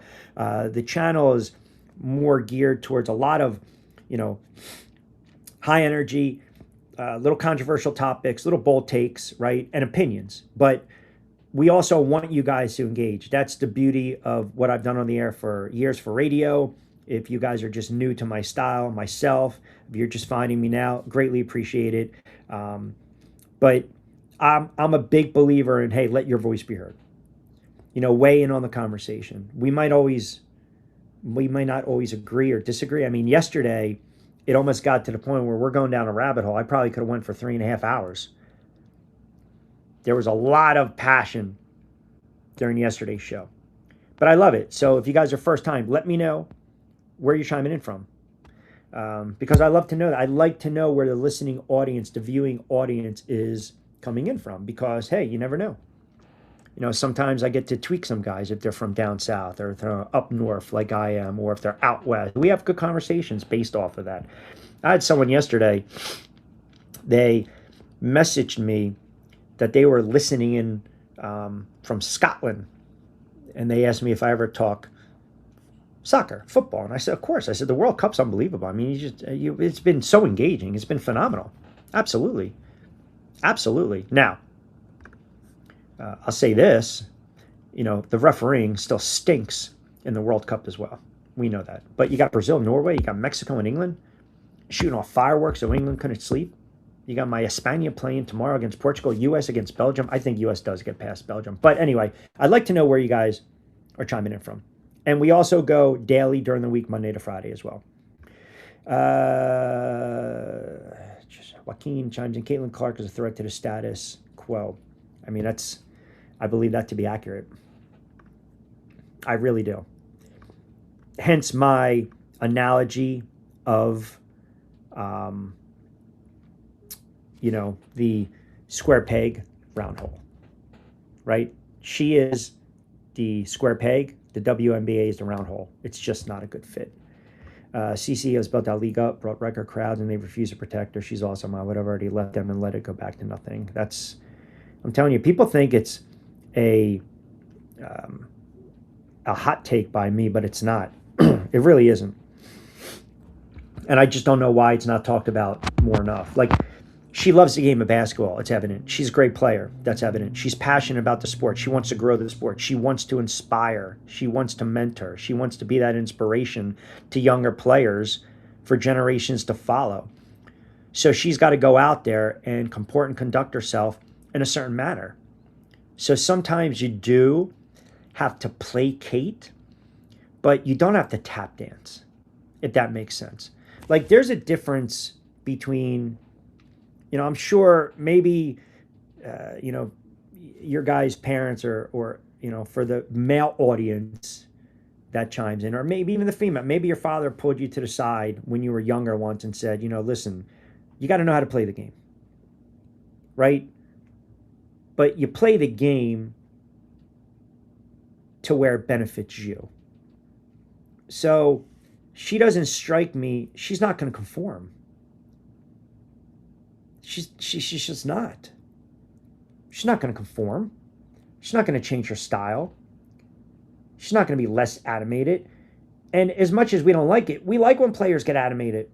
We like when they get up in the grills. But there's a point of the theatrics and being passionate and a little juice and a little energy than going out and, you're getting your ass handed to you on the blacktop on a Saturday. Or you go to the YMCA or the PAL and, you're getting elbows left and right for the guys that can't play, the guys that don't know how to play, the guys that are trying to work off, a couple of quarters on a Friday night and sweat it out. There's no place for that. There's no business for that. That's a bad brand of basketball. It is. So now I'm a first-time viewer, and I'm like, what the hell is this shit? What is this crap? I don't want to watch this. They can't stand the fact that she's so good on the floor. She creates her shot, her court acumen, her court vision, her shooting, her eliteness. She can go out there and continue to break all these records. And I am so adamant on this. She will never win an MVP award. They will, it just never allow it. They will never allow it. She can score 100 points in a freaking game. She can average 35 points a game during a season, and the favorite can win the championship. And somehow, she's not going to win the award. So, you're pushing the rock, and I forget the mythology, the character, right? I'll butcher his name. I can tell you that right now, because if you guys ever tune in, I butcher names all the time. But, I'm pushing the rock, and I'm right up the hill. And what happens? The rock comes right back down. I got to go push and push and push again. It's over and over. It's over and over. She's going to make the money. She's going to put up the stats. She's going to put up the points. She's going to sell the merchandise. But at the end of the day, what's the end goal? She wants to be recognized as the best player in the sport. She wants to be recognized as an all-time great. The sport, the league, they're not going to allow it. They're not. And to me, that is a form of sabotage where, I'm sorry, I can't deal with that. I can't tolerate that. I'm not going to accept that. And again, white, black, yellow, purple, I'd be saying the same crap today. Doesn't matter. Like, enough is enough. Enough is enough. Take your ball, create your own league, and shove it up their ass. Again, it makes no sense. It makes no sense. It just doesn't. Because the U.S., the 2024 U.S. team, I think the omission, the snub, basically fueled her. But, the Olympic Committee will try to sell you on the fact that they want experience. They want familiarity with international rules, right? And come on, man. Have you watched her play? You can stick her in the friggin' parking lot. Behind a Target, she's going to light you up for 35. She doesn't care. It was such a crock. It was such a crock. But it shows you, like you guys said, not the norm. And people don't like something different. They like comfortable. They like safe. They like what they're familiar with. She's not. She's not that. But it was a joke she wasn't on the roster. It was a joke. And I don't want to hear this, well, the training camp overlap with the Final Four. She cannot attend, blah, blah, blah, blah, blah, blah, blah, blah. I just stop. Please stop, stop, stop. There's such a jealousy and pettiness. It's unbelievable. Petty. It's like the group of little cackling, right? Sitting there and all of a sudden, oh, hey, how you doing? And then as soon as you walk away, they cackle, cackle, cackle. Cackle, cackle, cackle. Nobody needs that crap in their life. Retired in Tampa. All right, there we go. All right. A Bucks fan? Right? A Rays fan? That's not bad. Retired in Tampa. All right. Status quo establishment by the WNBA, LGBTQ, and LGJA, an affiliate of it. Yes, because the WNBA, as we know, is an advocate. They support. Yes, they're in bed. I understand that. But why should she suffer was my point. Why? Why? Like, why should she? So, okay. But aren't we supposed to, like, again, correct me if I'm wrong, the last time I'm checked, we live in a country where you have freedom of speech. You have the right to live the way you want to live. Again, as long as you're not hurting someone. So because she doesn't conform, she doesn't fit the mold, I'm going to get punished for it. That's another reason. I've never seen a league as petty and as corrupt as the WNBA. College sports is a different animal when we talk about how corrupt they are. But college sports, there's a hypocrisy. That's the underlying tone and theme with college sports. But the WNBA, it's past corrupt. It's past disgraceful. Like, it's a joke. It's a joke. This commissioner is a joke. She is so far gone. She has absolutely no idea what the hell she's doing. If you are a leader, the first thing you friggin' do is you lead from the forefront, not the back. You step up. You take the bullets. You take the shrapnel. You got to be first time on the beach. You got to be the first person, right? I always joke during the week on my show, there are those that run towards the fire and there are those that run away from the fire. She runs away from the fire. She doesn't lead. She doesn't want to disrupt the flow. She does not want to piss off people that she believes or the masses that she believes are going to bring in the most eyeballs. When right to her right, she's got the cash cow. She's got the queen. And she refuses to admit it. She refuses to acknowledge it. She refuses to push that product in front of our face. And the other thing is this, the coach is also culpable. The coach is at fault here. The coach has to take a hit. But it's a bad look all around. I'm baffled that the girls can't see they are all being ripped off from the league, exploding in popularity, and are part of this being allowed to stifle the whole league. Look, you don't think for 1 minute there's other players in this league that are looking around saying this league is a joke? But some of them might not have an opportunity to go anywhere else. You can go overseas. It is a grind. You ask any player that has played overseas, and I always ask the same question to every player I've ever spoken to or interviewed that's played overseas. What's the first thing you did?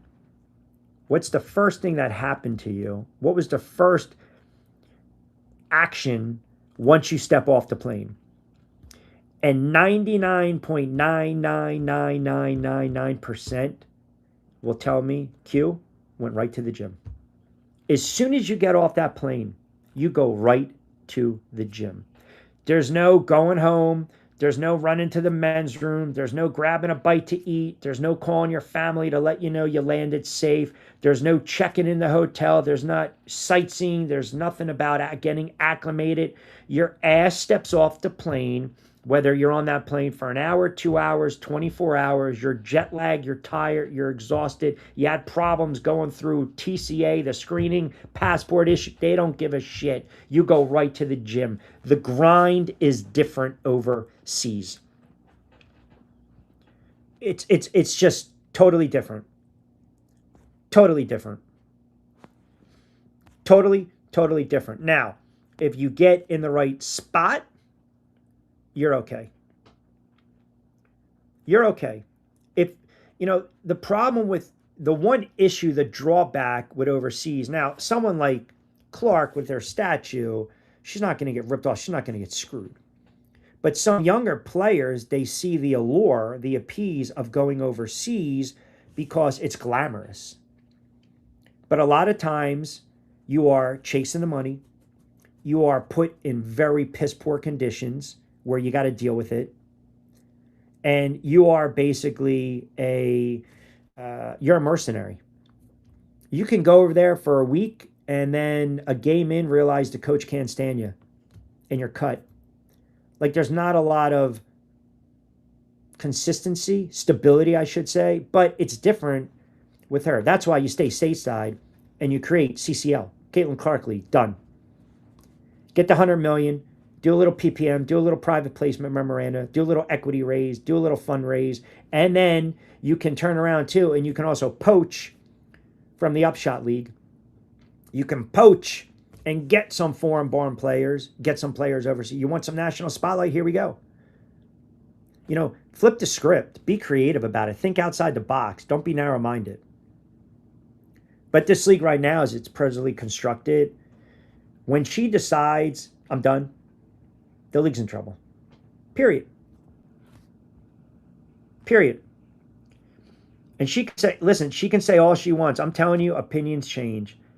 Because you got enough, when you are that popular, that famous, you make that kind of money, and she can't go outside, she can't go through a drive-through without paparazzi or someone bothering her. You got enough people in your ear saying, you know what, let's start to lay out your options.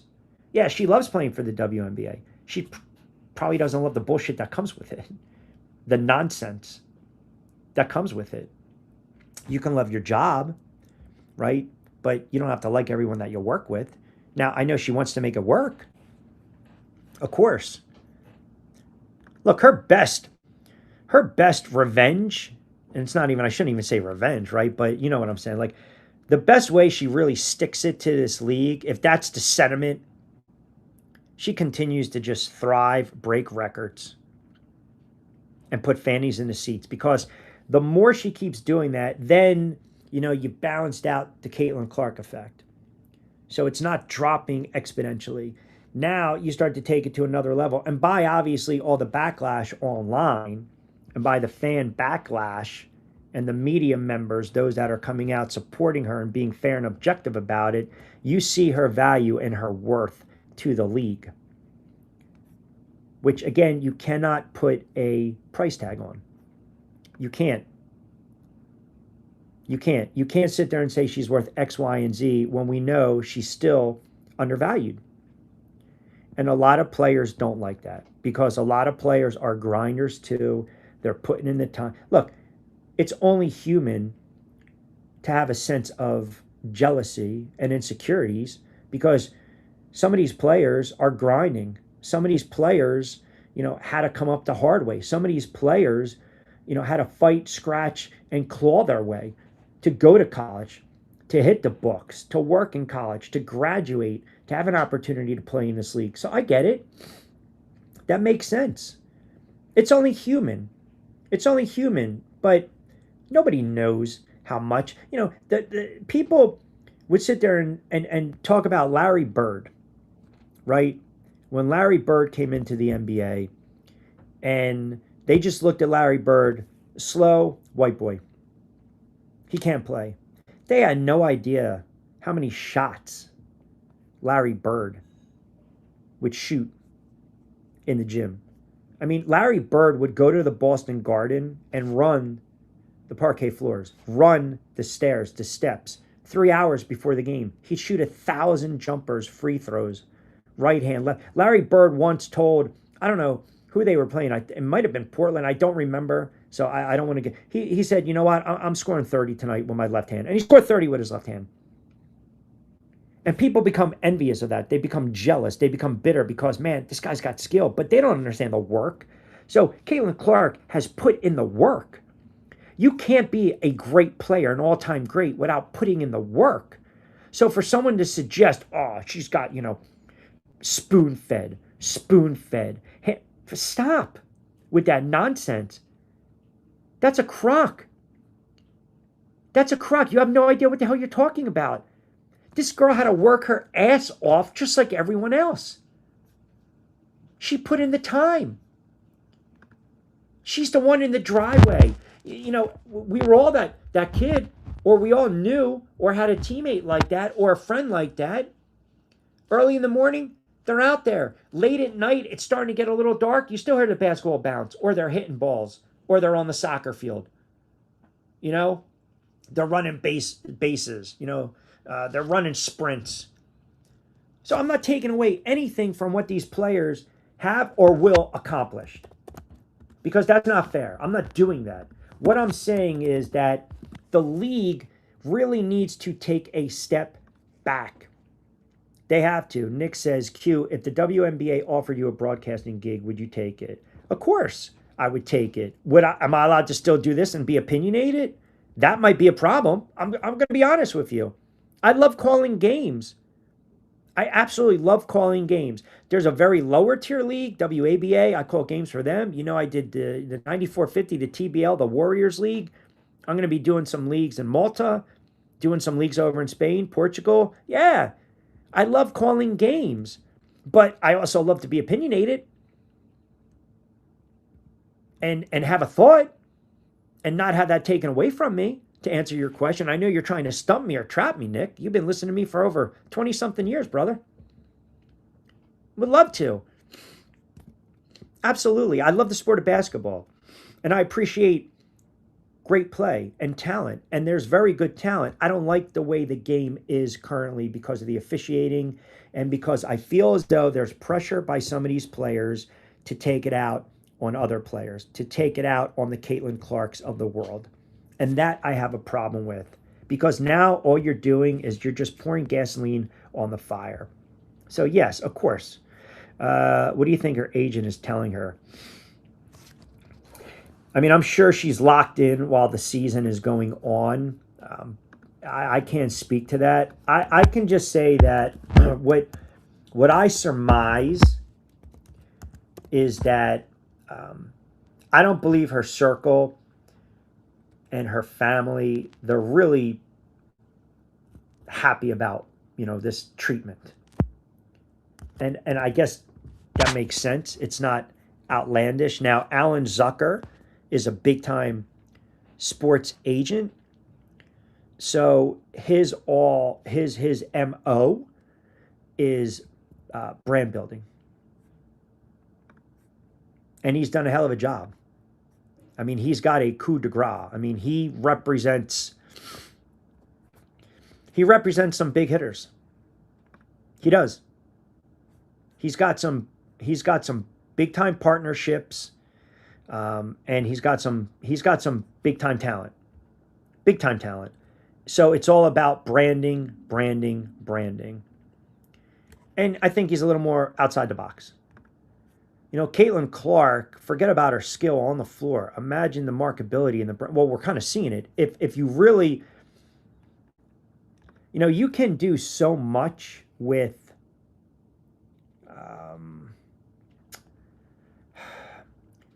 just, you know, the NILs that we talked about.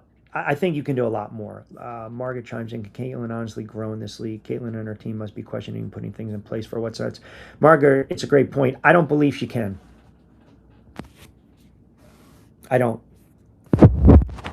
I just don't. I see what's transpiring, and again, you know, you kind of read between the lines.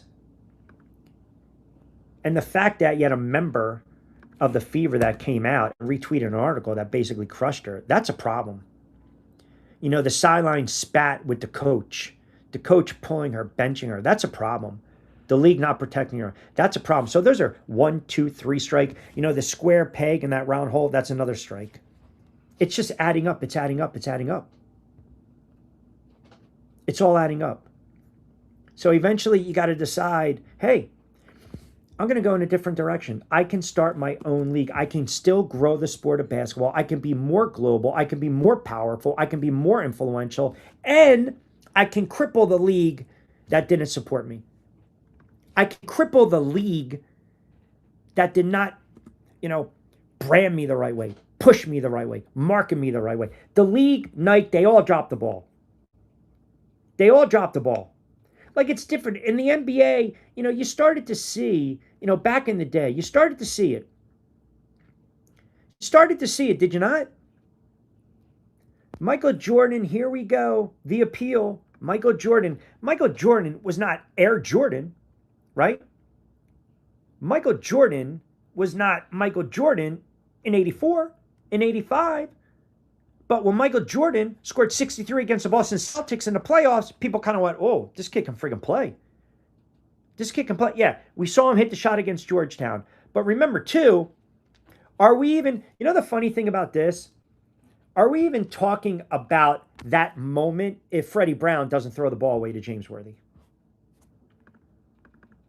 And Georgetown wins that championship. It's crazy, right? It's crazy when you think about it. But Jordan came in and we saw this player that looked like he was floating through the air. Air Jordan, here we go. The dunk contest, here we go. Taking off at the foul line, here we go. We haven't seen that since Dr. J. David Thompson going to Rucker Park in the 70s. David Thompson, right? Not that I did. I'm saying David Thompson in the 70s, Rucker Park, putting a quarter, him and Dr. J putting a quarter on top of the backboard and grabbing it. Never saw anything like it. Go watch old YouTube films, clips. It was something new. It was something we never seen. So if you're a fan of basketball, if you're a fan of the WNBA and you're seeing this player, and look, there were great players before her. No one is dismissing that. No one is disputing that. There were some all-time greats, but I can't recall a player over the last 20-something odd years that has shot the basketball like she shot the basketball. Why'd you guys start really watching the NBA when Curry got drafted? You watched him in college with Davidson score 46 points, and then you watch this kid who looked too small to be a shooting guard. He looked like he was 90 pounds wet, shoot from all over the friggin' floor, and you were mesmerized. You were amazed. The three was sexy. Half-court shots were sexy. Shooting it from beyond the arc, shooting it from the parking lot was sexy. He made it look effortless. That's what she does. And no one was prepared for it. But if you watched her closely in college, you would have saw. So the league, it's on you, man. You dropped the friggin' ball. You dropped it. You dropped the friggin' ball, and now you're trying to figure out what the hell to do next. Imagine all the deals she would get. Are you kidding me? Imagine all the deals she would get. Clubs, hats, gloves, tees. If she shoots a basketball, if she can drive a ball like she shoots a basketball,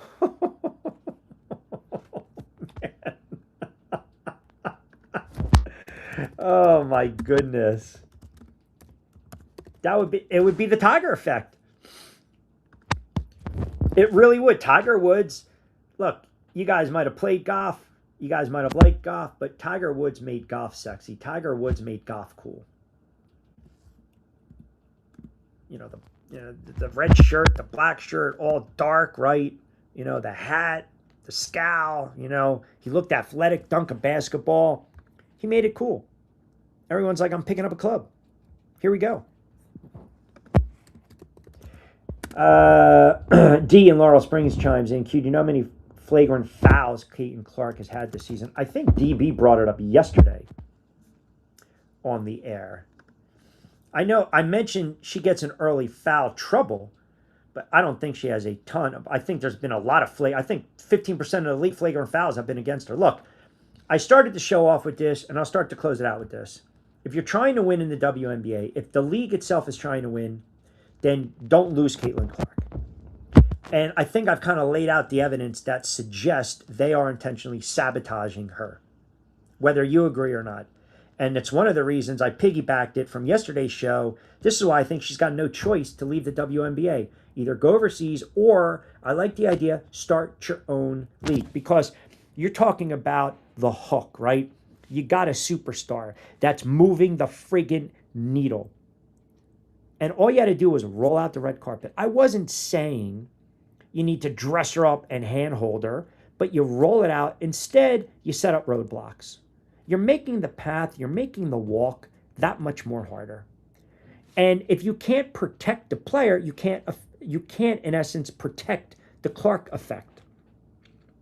And you needed to grab it while it was hot, while it was sizzling, because now I'm taking my friggin' millions, I'm taking all my fans, I'm taking my brand, I'm taking my loyal fans, my fanatical fans, I'm taking some of the players that respect me, that'll go to battle with me. I'm taking everything in the kitchen friggin' sink, and I'm leaving you, the hell with you, and I'm turning around and I'm building my own empire. She can do it. And no one else in the league can. She can do it. She can do it. Whether they were ill-prepared, too scared, didn't know how to handle it, she doesn't fit the narrative, she doesn't fit, her game, her style, her look, it doesn't jive with the league. Look, even Nike dropped the friggin' ball. I mean, you're talking Nike, the swoosh. You had the most popular player in women's friggin' basketball in the world and one of the most marketable athletes, and you did shit to promote her. You didn't even, or fast-track the shoe. What are we doing? Like, enough. Enough. You got to draw the line somewhere. Listen, the fouls have been brutal for her this season. You're saying nothing new. You're saying nothing new, Albert. Appreciate you. I got a lot of guys chiming in down south. Got a couple Indianas, Ohios, a lot of Floridas, Australia. No, you guys are fantastic. Thank you so much. I greatly appreciate it. Just a reminder, we are back every Monday to Friday on Q. That's on SR 1029 FM, The Game, Coastal Sports Digital Network. That's part of the Odyssey app.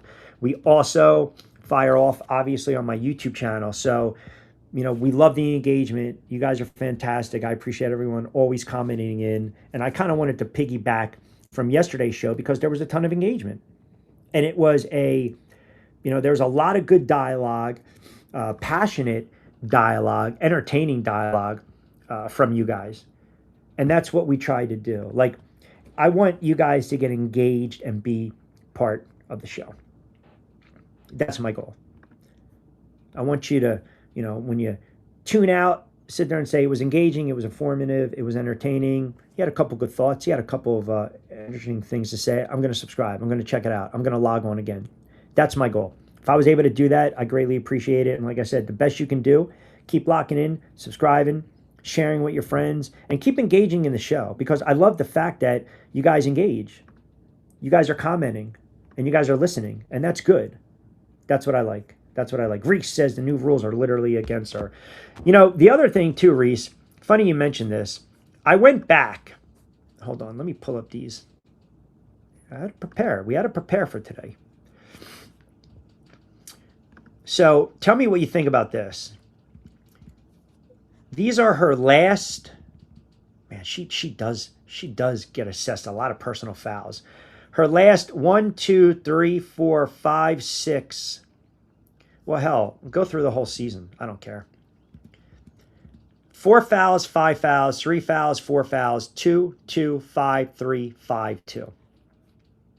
Now, you'd have to go back and watch every single sequence and game. But obviously, it's funny. She's got 5 fouls, but she plays 28 minutes in a 9-point win against Phoenix. She's got 2 fouls. She only plays 20 minutes in a 2-point loss against Phoenix. You see where I'm going with this? She has 34 points, 3 fouls.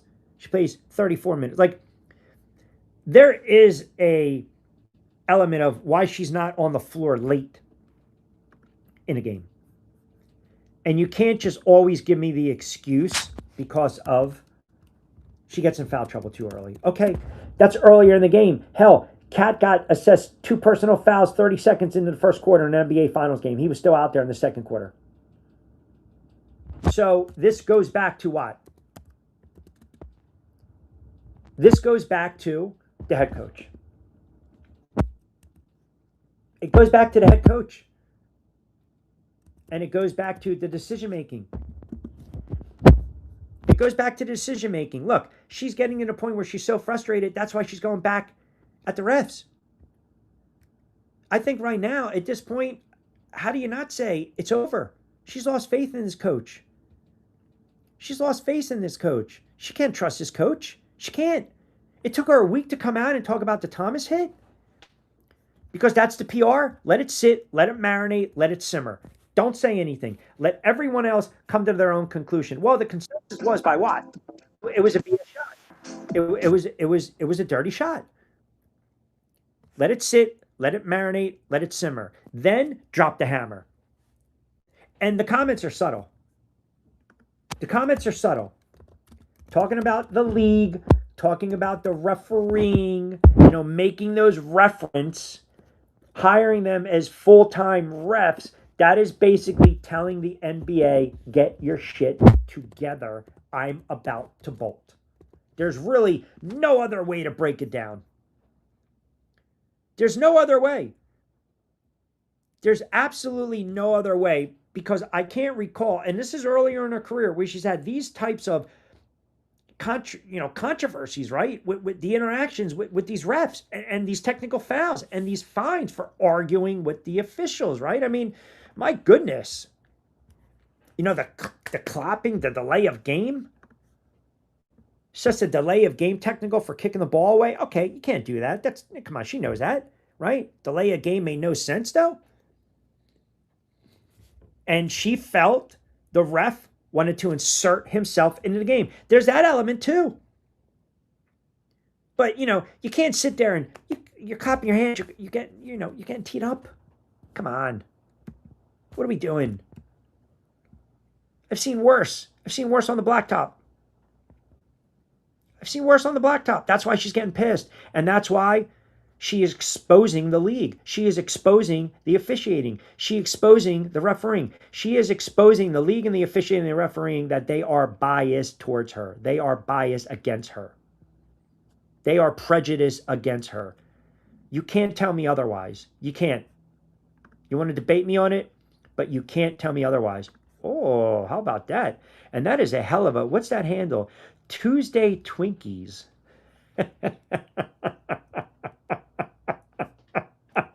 That's a hell. Now let me ask you something. Do you freeze the Twinkies, or are you? I guess you got a sweet tooth. I don't know, but I like that handle. Oregon, huh?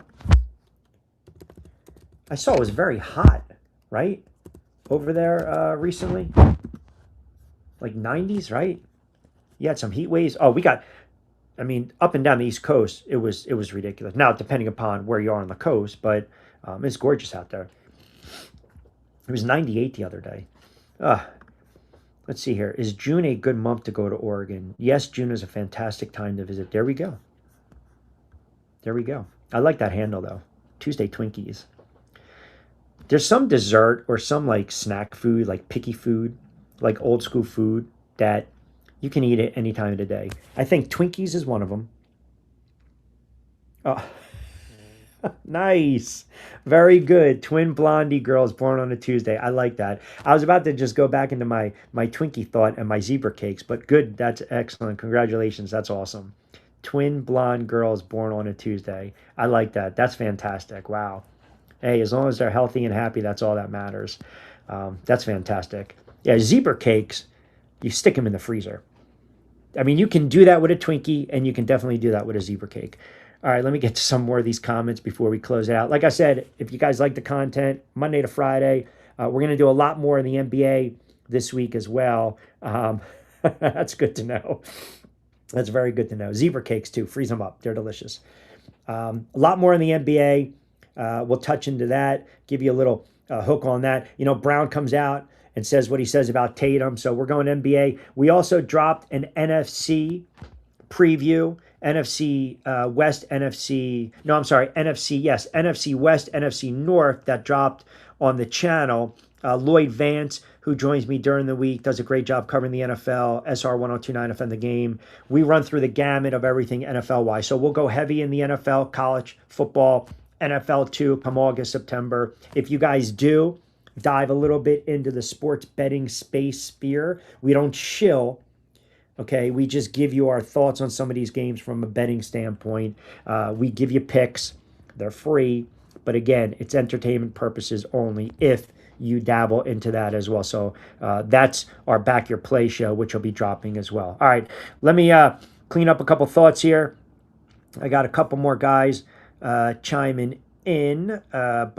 Q, how would you rank this if you're talking about all-time greats? This is Byte Square chiming in on me. How would you rank this all-time greats? Where would you put Caitlin Clark in the pantheon of all-time great athletes? I mean, she's 24. You have to let it play out, okay? You have to. By the way, Balogun is going to play. He'll be available for the United States. So the red card game, the ban, you don't have to worry about that. He'll be available to play in the round of 16. But she's still she's a young player. Like, you have to, there are generational talents, are there not? And I think she is one of those players. I think she is that player. I really do. Let's see. D chimes in. How about this? D chiming in from, where is that? I've never, Port Charles? Okay. On X chiming in. Q, there were a lot of great players before her, and there's going to be a lot of great players after her. Again, agree. Taurasi was a great player. Moore was a great player. Jackson was a 3-time MVP. Swoops was a great player. Lisa Leslie was a great player. Sue Bird was a great player. Wilson is a great player. She's unbelievable. I've never said there weren't great players in this league before and after. What I'm saying is Clark is a generational talent and player. She's a transcendent player. And the league doesn't know that. The league doesn't see it. They don't realize it. And if they do, and they're not doing anything about it, they're not cooking up some ideas to kind of keep this thing rolling, this gravy train going, they're foolish. They're foolish. And all they're going to do is suffer in the end. A lot of people were pushing back yesterday, and that's okay, because they thought I was a little too outlandish with my take. If she leaves the NBA, it's going to crumble. The ratings will drop dramatically. It's not going to crumble today or tomorrow, but over time, no one is going to give a shit about the WNBA. As long as she's playing in the league, there will be eyeballs. I'm sorry if this sounds like I'm disrespecting the other players. I am in no way, shape, or form doing that. And I'm sorry, not sorry, if it rubs other people who are anti-Clark supporters and haters out there, if it rubs you the wrong way. That's the truth. If you can't take it, go cry home to your mama. I don't care. That is the truth. That is the truth. The numbers speak to what she's able to do. The engagement, the markability. You can't deny the numbers. They are factual. You can't deny her worth. It is factual. You can't deny the ratings, the revenue that she has generated for the league. You can't. That's why she's grossly underpaid. That's why Nike screwed her. The numbers don't lie. You've got a generational talent, a WNBA superstar, and you got players, whether they are being coerced, whether they're being forced, whether they just don't like her and they're delivering all these friggin' cheap shots. It's not warranted. It's unacceptable. And the commissioner has her head so far up her ass, she doesn't care. Because it's making, as long as you stay silent, you know, the haters out there love it. Keep doing what you're doing, commish. We want to see this kid. We want to see Clark, her ass on the floor every single solitary night. Don't give me this, there's not malicious intent. Yes, there has been. It's not a complete accident that my fist goes in your throat. It's not. These excuses, this is what happens. You know, you're threatened by something. You're threatened by someone. You don't like someone against the grain, against the norm. And this is what you do. You figure out a way to just piss on it. You know, it's like, let's keep friggin' digging the hole. The lime's, you know, the lime is already spread out. It's not even petty jealousy. It's like, it gets borderline to hatred, the hostility. And it's just not an isolated incident. That's the problem. So when Engelbert is silent, that is a problem. That says you're condoning it. It's only after there's so much pushback by fans of Clark and fans of the Fever and advocates for the sport and want to see the sport grow and the league grow, and they can't stand this commissioner. Only when there's pushback, only when you get, caught with your hand in the cookie jar, does she come out and make a statement. She's gutless. She is a coward. She is a coward. You're going to come out there and sit there. I don't condone death threats, but yet you're going to leave Caitlin Clark exposed on an island. Yes, no one condones death threats. Just a bad look all around. It really is. It's a bad look. And it's got to get cleaned up. And as I start the show, sabotage, sabotage, sabotage. And as I close the show, sabotage, sabotage, sabotage. Look how cricket was changed in Australia in the 70s, how the crowd and money was brought into the sport. We now have 20 over cricket. So, you know what?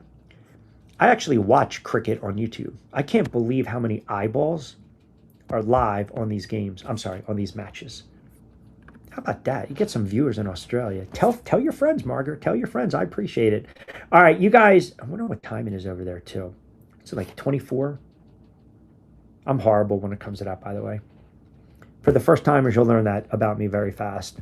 The time difference, the time zones. Yeah. No, not good.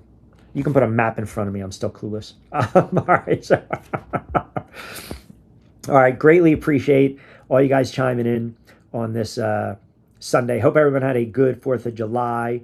And you had a little barbecue, a little hot toddy, maybe enjoy some fireworks. But really appreciate all the first-time listeners and the commenters. I see you guys still commenting in. If you like the content, if you like my style, definitely keep engaging. Subscribe to my channel. And 12 hours ahead, there you go. See that? That's why I'm horrible on that stuff. So, wow, look at this. So 1 o'clock in the morning, and you got me locked in? Or on a Monday morning, 1 o'clock in the morning? There we go. We like that. We absolutely like that. Thank you very much. Tuesday Twinkies, it's all my pleasure. Right back at you. You guys, appreciate all you guys commenting in. And if you guys comment below on the video as well, I will reach out. I will reply to your comments. But you guys are fantastic.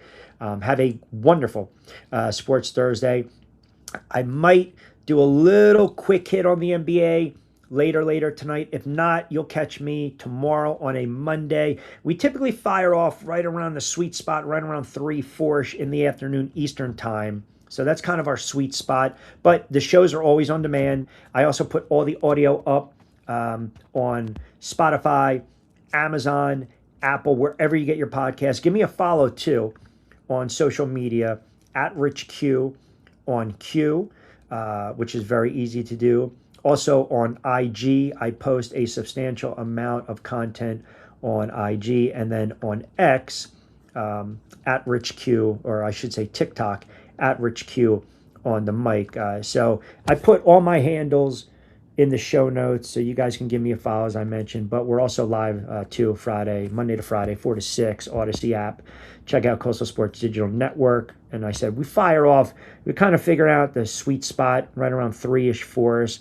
Sometimes, the beauty of what we do is, even if we come on for a few, 25 minutes can turn into a half an hour. I mean, we went through for 2 straight hours. You guys were engaged with me, which is unbelievable. I mean, honestly, it's unbelievable. I had a little bit of my fresh roast of coffee, but here we go. Right back at you. I appreciate it, and definitely tell your friends, subscribe, and get some sleep, will you? You should be in bed counting sheep right now. All right, so like I said, at Rich Q on Q on the YouTube channel. Got a couple more quick comments. Let me get into these. We got about 2 or so minutes to play with. Let me just get into these real quick. Mario chimes in. Q, I don't think it's really hate. I don't think it's jealousy. I think you mentioned it. You hit the nail right on the head. She just doesn't fit the norm. Listening in from Clearwater. Oh, all right, Florida. Hope the weather's nice out there. I'm sure it is. We got Steve chiming in, oh, how about this? Steve chiming in Kentucky online. There we go. What a little bluegrass going on. SEC mode, right? Steve chimes in, Q, first time checking out your channel and your show. Love your enthusiasm, your passion, your knowledge, and your energy. Great points on the old school NBA. But at the end of the day, it always comes back to being in a black or white issue. I think that's the case. I think race does play into it. I do. I really do. It's unfortunate, but those are conversations that have to be had, right? All right, well, there you go. There's nothing wrong with that. Retired at 1 a.m. There we go. Nothing wrong with that. God bless you. Oh my goodness. Jealous. Now I'm gonna be petty and jealous. There we go. We're sitting over here grinding for a couple hours. There you go. Good stuff, Margaret. All right. Appreciate you guys greatly. Have a wonderful Sunday to Monday for the crowd overseas and outside the country. Back at it tomorrow. Like I said, we'll fire off about 4 o'clock in the afternoon. Subscribe to the YouTube channel. Share with your friends. Check me out on social media at RichQ at RichQ on X and IG. TikTok at RichQ on the mic. And also, you can find me on Facebook and the YouTube channel. As I said, very, very easy to just kind of follow along at RichQ. That's the channel. We try to be a little bold, a little energetic, a little passionate, a little controversial, and engaging. And you'll find a lot of sports talk stateside, a lot of NFL, a lot of NBA. We'll mix in some combat sports. You guys know I'm a boxing guy, a little sports betting as well. We got athletes, insiders, everyone jumping on Q. So appreciate you guys. Keep coming on, jumping on as well. Have a wonderful sports Sunday into your Monday. And as always, be safe, be sound. Appreciate you tuning into this edition of On Q. I'm Rich Quinones. Hasta luego, buen día.